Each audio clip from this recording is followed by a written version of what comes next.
गोष्टींचा कट्टामध्ये आज आपण ऐकूयात 2 बकऱ्या आणि अरुंद पूल ही गोष्ट। एक नदी असते, त्या नदीवर एक पूल असतो, तो खूप अरुंद असतो, त्यामुळे त्या पुलावरून एका वेळी एकच व्यक्ती जाऊ शकत असते। एक दिवस काय होतं, तिथं एक बकरी येते आणि समोर एक बकरी येते। मग त्या बकऱ्या काय करतात, त्या पुलावरून समोरासमोर येतात। मग त्यातली एक बकरी समोरच्या बकरीला म्हणते की तू पाठीमागं जा, मला या पुलावरून पहिल्यांदा जाऊ दे। मग ती दुसरी बकरी म्हणते मी का जाऊ पाठीमागं, तू पाठीमागं जा, मला या पुलावरून तुझ्या आधी जाऊ दे। मग त्या दोघी काय करतात, भांडायला लागतात।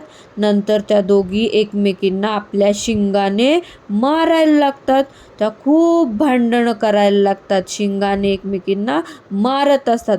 मग त्यातली एक बकरी खूप शहाणी असते, ती म्हणते की आपण काय करूयात, मी खाली झोपते, तू माझ्या अंगावरून जा, मग तू गेल्यावर मी जाईन इकडच्या बाजूने।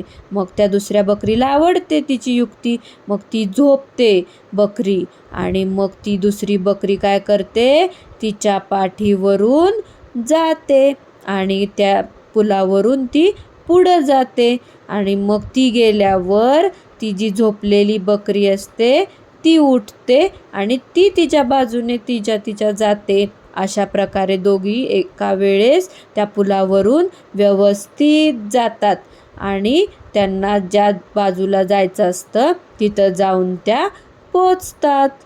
गोष्टीचं तात्पर्य आहे, भांडण करण्यापेक्षा समजूतदारपणाने काम केल्यास मोठे संकट टळते। गोष्ट आवडली असेल तर व्हिडिओ लाईक करा।